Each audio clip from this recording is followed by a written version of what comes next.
What if the drink you have been sipping every single morning is only giving you half of its power? What if there is one simple ingredient, something sitting in almost every kitchen right now, that when mixed with green tea does something remarkable to your blood vessels, your circulation, and your energy levels that scientists are genuinely excited about? And here is the part that stops most people cold. After the age of 70, your arteries have already narrowed by an average of 30% compared to when you were 40. 30%. That means your heart is working harder, your brain is getting less oxygen, your legs feel heavier, and your body is quietly struggling in ways you may have just accepted as normal aging. But what if they are not normal?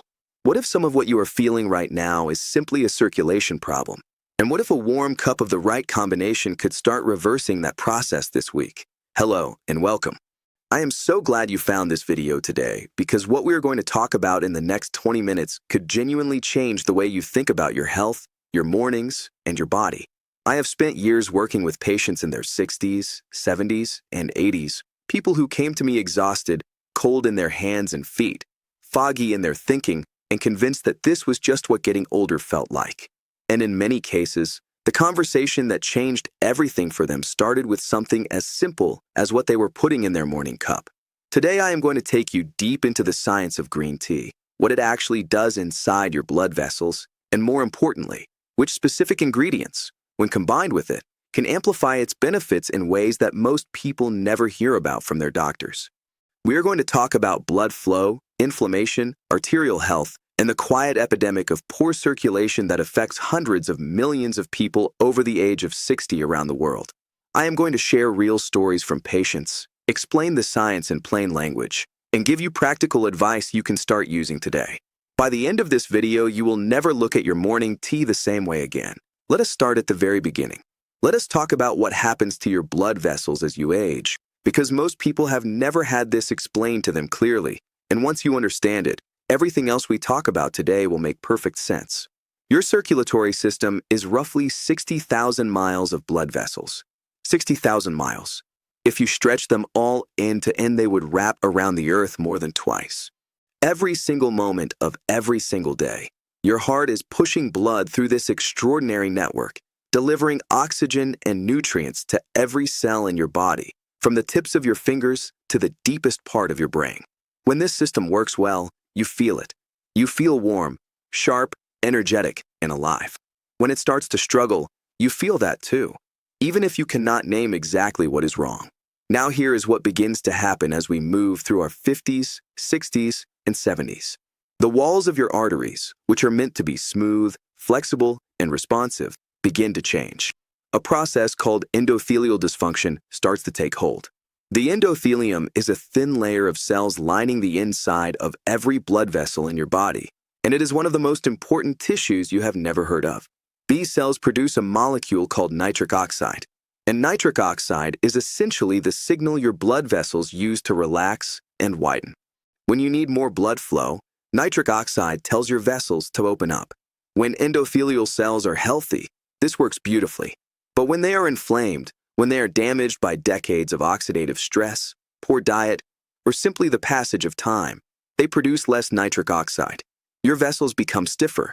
They cannot open as wide as they should. Blood pressure rises. Circulation to your extremities and your brain decreases. And that is when people start feeling the cold hands and feet, the brain fog, the fatigue, the heavy legs that they come to me about. There is also something called arterial plaque. Now I am not talking about the dramatic heart attack level of plaque that we see in emergency medicine. I am talking about the subtle, gradual accumulation of oxidized cholesterol and inflammatory particles in the walls of your arteries that affects almost everyone over 60 to some degree. This buildup narrows the space inside the artery, a condition called atherosclerosis, and it reduces the volume of blood that can flow through at any given moment. Think of it like a garden hose. If you pinch the hose halfway along its length, the water pressure behind the pinch goes up, but the flow coming out the other end goes down. That is what is happening in the bodies of hundreds of millions of older adults right now. Now let me tell you about a patient I will call Margaret.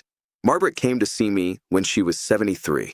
She was a sharp, active woman who had spent her career as a school teacher, and she was deeply frustrated because in the past 2 years she had noticed her mind was not as quick as it used to be. She would walk into a room and forget why she had gone there. Her hands were always cold, even in summer. She got tired after climbing one flight of stairs in a way that embarrassed her.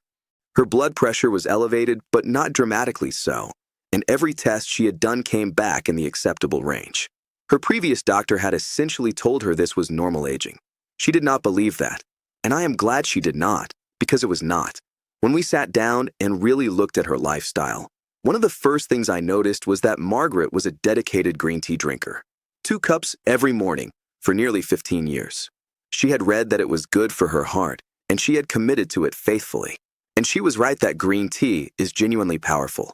But she was also unknowingly leaving the most potent part of its potential completely untapped. We made one change to what she was putting in her tea, and within 6 weeks Margaret came back and told me her hands were warm for the first time in years. Her energy had lifted noticeably, and her mind felt sharper. Her blood pressure had also dropped by 11 points without any medication change. I want to explain to you exactly why that happened. Green tea contains one of the most studied families of antioxidants in nutritional science. They are called catechins, and the most powerful of them is a compound with the rather imposing name of epigallocatechin gallate, which thankfully everyone just calls EGCG. EGCG is remarkable. Study after study has shown that it directly stimulates the endothelial cells we talked about earlier to produce more nitric oxide. It reduces inflammation in the arterial walls. It inhibits the oxidation of LDL cholesterol, which is the process that turns ordinary cholesterol into the sticky, inflammatory particles that build up in your arteries. EGCG also activates something called AMP kinase, which is essentially a cellular energy switch that helps your blood vessel cells function more efficiently. But here is the thing about green tea that most people do not know. While EGCG is powerful on its own, its bioavailability, meaning the amount your body actually absorbs and uses, is surprisingly limited when you drink green tea by itself. Studies suggest that only a fraction of the catechins in green tea survive digestion and make it into your bloodstream in active form. This is not a reason to stop drinking green tea.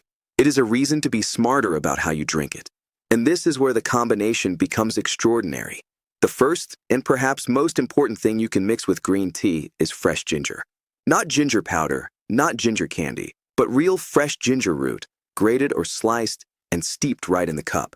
The reason this combination is so powerful is that ginger contains a group of bioactive compounds called gingerols and shogales that work on your circulation through a completely different but beautifully complementary pathway to EGCG. Gingerols directly inhibit the production of inflammatory prostaglandins in the blood vessel walls. They also have a mild natural blood thinning effect, similar in principle to low-dose aspirin, which means blood flows more freely through narrowed vessels. But perhaps most excitingly for older adults, gingerols have been shown in research to inhibit the enzyme that breaks down nitric oxide. Remember nitric oxide, the molecule that tells your blood vessels to relax and open? Green tea helps your body make more of it. Ginger helps your body keep it active for longer. Together, these two ingredients create a sustained improvement in vascular tone that neither one achieves as powerfully alone. There is also a temperature sensitivity issue with EGCG that most people violate every morning without knowing it. Boiling water, the kind most people pour straight from the kettle, actually degrades a significant portion of the catechins in green tea before you even take the first sip. The ideal brewing temperature for green tea is between 70 and 80 degrees Celsius, just slightly cooled from boiling. This one change alone can increase the EGCG you actually consume by a meaningful amount. And when you add fresh ginger sliced into the cup before adding the water, the gentle heat releases the gingerols without destroying them either. Now let me tell you about lemon. Or more specifically, let me tell you about vitamin C and its relationship with green tea. Research published in multiple peer-reviewed journals has demonstrated that adding a source of vitamin C to green tea dramatically increases the absorption of catechins in the digestive tract. We are talking about increases of up to 6 times the normal absorption rate. The mechanism is fascinating. Vitamin C, which is an acid, stabilizes the catechin molecules in the acidic environment of your stomach and small intestine, protecting them from being broken down before they can be absorbed. A squeeze of fresh lemon juice does this beautifully. It also makes the tea taste brighter and more refreshing, which is a bonus. But the circulatory benefits go further than just improving EGCG absorption. Vitamin C is itself a critical cofactor in the production of collagen, and collagen is one of the primary structural proteins that keeps your arterial walls flexible and strong. Aging blood vessels lose collagen elasticity, a daily source of vitamin C, especially one taken in a way that gets it directly into your bloodstream efficiently, helps counteract that loss. Think back to Margaret. What I added to her morning green tea was exactly this combination: fresh ginger, fresh lemon. And there was one more ingredient that I want to tell you about now because it is the one that surprised her most and surprised me a little too when I first reviewed the research on it. Cinnamon, not the decorative sprinkle of powdered cinnamon on top of a latte. True Ceylon cinnamon, the kind also called Sri Lankan cinnamon, steeped as a small piece of bark in the tea while it brews. Ceylon cinnamon contains compounds called cinnamaldehyde and procyanidins that have been shown in clinical studies to improve insulin sensitivity and reduce fasting blood glucose levels. Now you might be wondering what blood sugar has to do with circulation. And the answer is absolutely everything. Elevated blood glucose, even at levels that do not qualify as diabetes, causes glycation, a process where sugar molecules attach to proteins in the blood vessel walls and make them stiff and inflamed.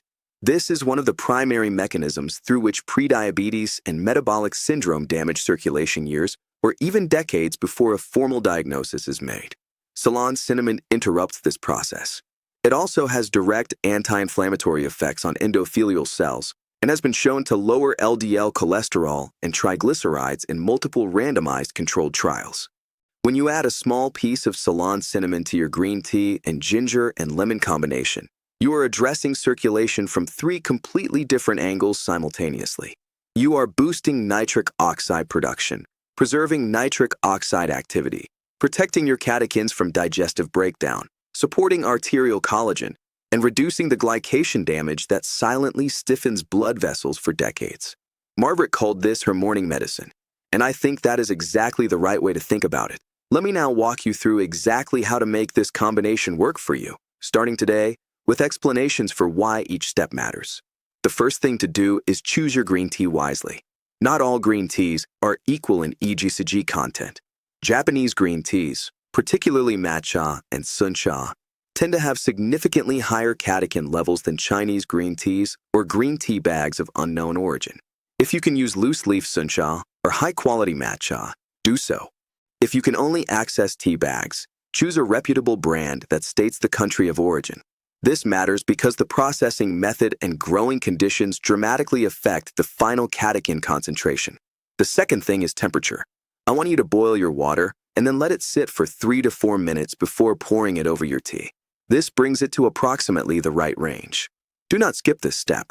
Pouring boiling water directly onto green tea is one of the most common mistakes people make, and it quietly sabotages the very reason they are drinking it.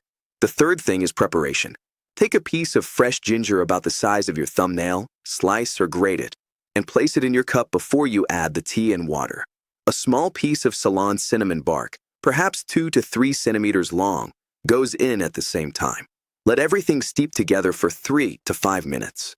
Then squeeze in a quarter of a fresh lemon, or half if you enjoy the flavor. Do not add the lemon while steeping because excessive heat can degrade vitamin C. Adding it after steeping is ideal. The fourth thing is timing. Drink this combination in the morning, at least 30 minutes before eating if possible. Green tea contains tannins that can bind to iron in food and reduce its absorption, so keeping it separate from your main meals protects your nutritional balance. The morning timing also means you benefit from the gentle stimulant effect of green tea's natural theanine and modest caffeine content throughout your most active hours of the day. The fifth thing is consistency. This is not a treatment that works after 1 cup. The changes we are talking about, improvements in endothelial function, reductions in arterial inflammation, better nitric oxide activity. These are changes that accumulate over weeks and months of daily habit. Most research studies showing significant circulatory improvements from green tea compounds use daily consumption over 4 to 12 weeks. Commit to a daily habit and give your body the time it needs to respond. The sixth thing is hydration context. Green tea has a very mild diuretic effect. Make sure you are drinking adequate plain water throughout the day in addition to your therapeutic tea combination. Good hydration is itself one of the most underrated factors in blood viscosity, which is how thick or thin your blood is, and thinner blood flows more easily through narrowed vessels. Now I want to tell you something that almost nobody talks about in mainstream health content, something that connects the morning tea ritual we have been discussing to one of the most exciting frontiers in cardiovascular research. There is growing evidence that the gut microbiome plays a direct and significant role in how your blood vessels age. This is not fringe science. Peer-reviewed research is now showing that specific strains of gut bacteria are responsible for converting the polyphenol in green tea into their most bioactive metabolites. In other words, two people can drink the exact same cup of green tea and absorb very different amounts of its active compounds, not because of anything they are doing wrong, but because of differences in their gut bacterial populations. And here's the stunning part. One of the most important factors determining your gut microbiome health at age 70 is how diverse your diet is and how much fermented food you consume. People who eat fermented foods regularly, things like yogurt, kefir, kimchi, or even a daily spoonful of apple cider vinegar, tend to have richer gut microbiomes with more of the bacterial strains that convert green tea polyphenol into their most potent circulatory forms.